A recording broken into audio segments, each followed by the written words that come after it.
All right, welcome ladies and gentlemen. This is video number 1 for stoichiometry on the basic stoichiometry tool. So you want your notes open to the appropriate slide.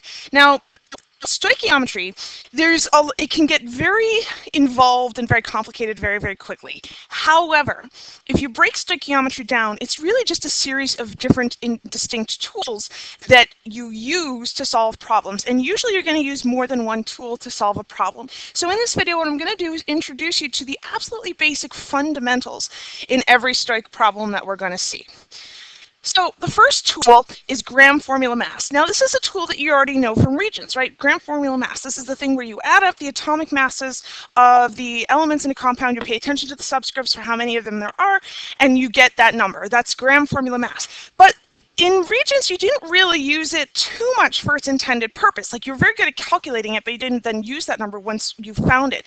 Now, gram formula mass is a tool that allows us to convert between grams and moles. Now, this is a ridiculously useful tool. This is a huge tool for us because grams in chemistry, they're kind of useless. They don't really tell us much about a compound. Oh, so what? You have a 6-gram sample of sodium chloride? That's nice. Who cares? We don't care, right? Grams aren't very useful. However, moles are hugely useful. Moles are crazy. We use moles all the time. Stoichiometry, chemists, we do it with moles. Yes, we do. Not the animal, but the unit, right? We do it with moles. So we need a way to go from mass, which basically the big purpose that mass serves is that it's easy for us in a lab room to measure out the mass of something because we have all these balances that measure mass. So gram formula mass is a fantastic tool because it allows us to go from this thing that we can measure in a lab to the unit that we really, really want. And we really want moles. And so gram formula mass is our tool for doing that. So it is a massively useful tool. Now the unit for molar mass, which is the same thing, means the exact same thing as gram formula mass because we have like 15 different words for it in chemistry, is grams per 1 mole. So, for example, water, right? That's sort of the classic example. Water's gram formula mass. You know, hydrogen is 1. Its gram formula mass is 1. Its atomic mass is 1. But there's 2 hydrogens, and then you add it to oxygen, that's 16. So you get 18. But what does that number mean? That number means that in water, 18 grams of water are equal to 1 mole of water. That is what that number means. So I would write it as 18 grams per mole, because the abbreviation for mole, M-O-L-E, is mole, M-O-L, right? Saves you so much time. Oh my goodness. But that's what that means right there. And this is huge for us. This means that this is actually a conversion factor. And we can use this, and we do use this in a T-chart, right? So if we have, let's say, 2 grams of water, and we wanted to figure out how many moles that is, because grams, who cares? I don't care. But I want to know how many moles we have. I would put the 18 grams of water on the bottom, and the 1 mole of water on the top. That way the grams of water cancels out, and now I'm left with moles of water. And that is our incredibly useful tool. You're going to use this all the time, all the dang time, all year long, continually. And I want you to get in the habit of when you see grams in a problem, you have this like gut check reaction of automatically converting it to moles using gram formula mass. I have grams, I can turn it to moles. I have grams, I can turn it to moles. I have grams, I can turn it to moles. It should be automatic. The next tool, oh my God, even more important than tool number 1. Tool number 2 is mole ratios. Everything we will be doing this entire year will come back to mole ratios. Mole ratios are huge. I have a little note here. I have put these, the tool 1 and tool 2. Tool 2 are those numbers for a reason. They are the ones we're going to be using the most. Now, mole ratios, huge concept, huge idea. This is how we're going to go from information about one species to information about something else. This is how we go from information about one element in a compound to information about another element in a compound. This is how we go from information about reactants in a chemical reaction to information about products in a chemical reaction. Mole ratios, oh my God, most important. And it will take you a while to get used to this because Regents doesn't really stress this at all. So you're not used to this being an important idea. This is an insanely important idea for us. So first up, where do we see mole ratios? Subscripts. The subscripts in a chemical formula indicate the mole ratio between the elements in that compound. So for example, in water, the formula is H2O. So that means that in that compound, you have a ratio of 2 moles of hydrogen to 1 mole of oxygen, which means that if you know how many moles of hydrogen you have in a sample, you can predict how many moles of oxygen you also have in that sample of water because you know the ratio from the chemical formula. The subscripts tell you that ratio. Next one, it cannot overstate the importance. Coefficients in a balanced chemical reaction. By the way, never ask me if we have to balance the equation. That's like asking, do I have to wear deodorant this morning?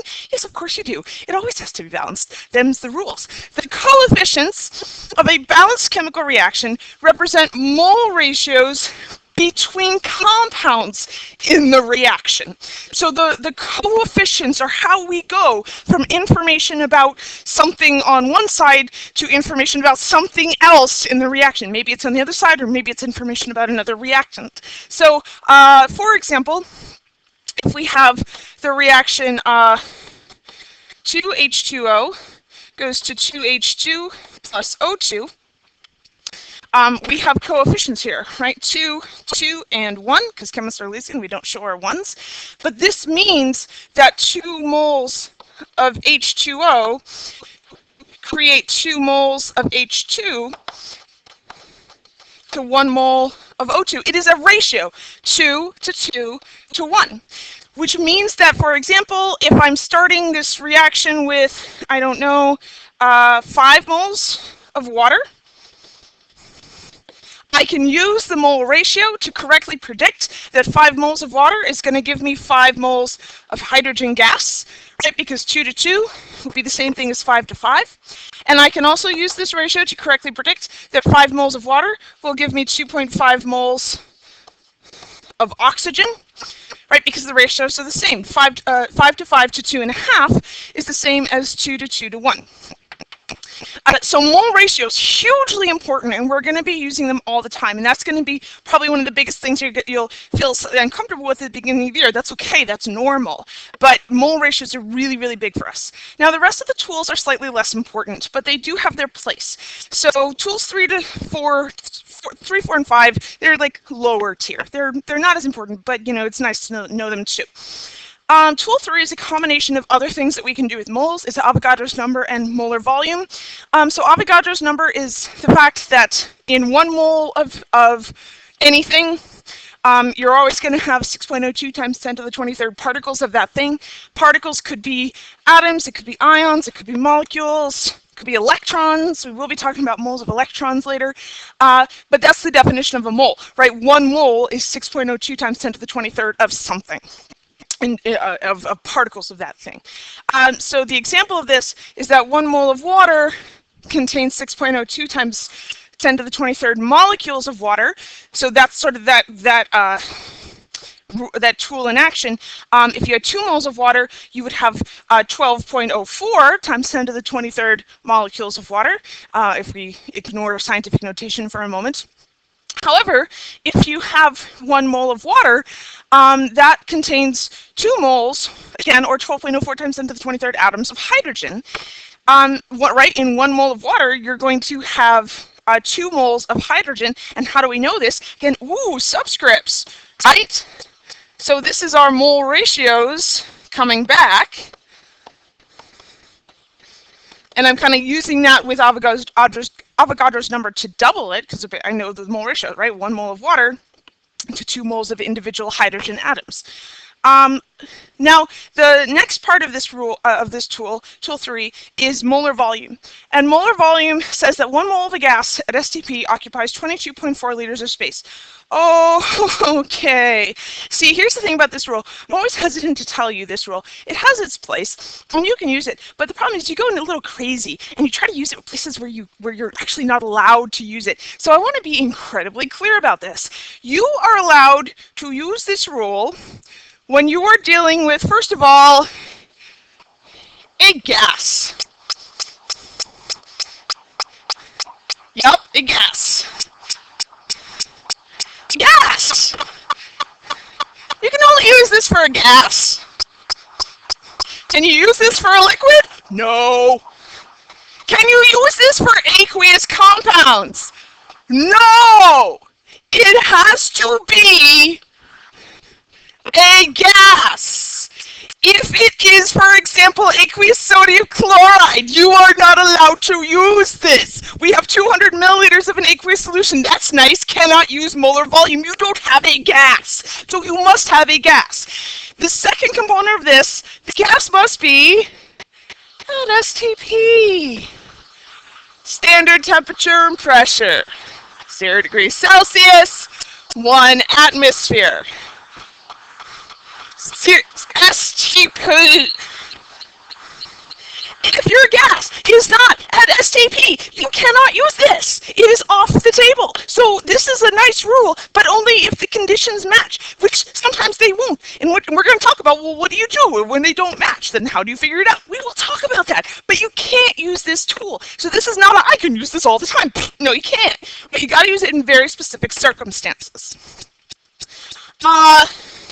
Yes, this is me making the point that you have to use it only when you're allowed. Next up is percent composition. Percent composition is a tool that we should feel really, really comfortable with because it's probably the biggest one that you know already. Percent is always part over whole times 100, right? Part over whole times 100, that gives us percent comp. And this is a stoichiometry tool.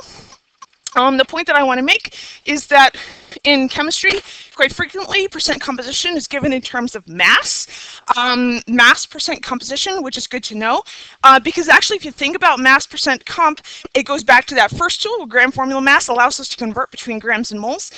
So the two are kind of used hand in hand. Now I will try to, this tool has its place, but you'll want to use it all the time because it's the tool that you already know. So it's kind of like your safety blanket. And I'm going to try to get you to come off of the safety blanket and use the other tools instead, because quite frequently you can do things a lot faster with mole ratios than using percent composition for everything. Percent composition is like taking the super long way around the globe instead of just walking a block down the street to get where you're going. Percent composition is, oh, I'm going to travel by way of China and Europe and across the Atlantic Ocean to go a block down the street. Like, no, let's just walk down the street. Let's just use mole ratios and it'll be super quick and super easy. And then the final tool is yield. The definition of yield is how much product is created in a reaction, and percent yield is determined through this formula right here. And it's kind of like part over whole times 100, but percent yield in this case, when we have this idea of yield, how much product is created, you have the actual yield, meaning how much was actually generated in your experiment. So this is like in your lab, you actually made 10.5 grams. And you divide that by the theoretical yield, and theoretical yield is calculated based on stoichiometry. So it's saying, well, if I started with this amount of mass, and I use things like mole ratios and gram formula mass, then I can figure out theoretically how much should I have gotten. Maybe I was supposed to get 12 grams, and I only got 10.5. And percent yield is the division of the 2 times 100. Percent yield is literally what all your grades are. Because theoretically, y'all should get 100 on the first test of the year in AP Chem. Theoretically, because I know that I have presented you with all the material and you've practiced it, and you have all the necessary tools at your disposal to get a perfect score on the first test. Will you actually get a perfect score on the first test? No, you won't. And I'm just saying that right now. It's the truth. You're not going to get a perfect score, and that's okay, because we're going to learn from it. And so you divide the 2, and that's your test percentage. So these right here, These are our 5 Stoic tools. Tools 1 and 2 are super important. Tools 3 to 5, a little also important, but a little less so. And we're going to be practicing with them a lot in class.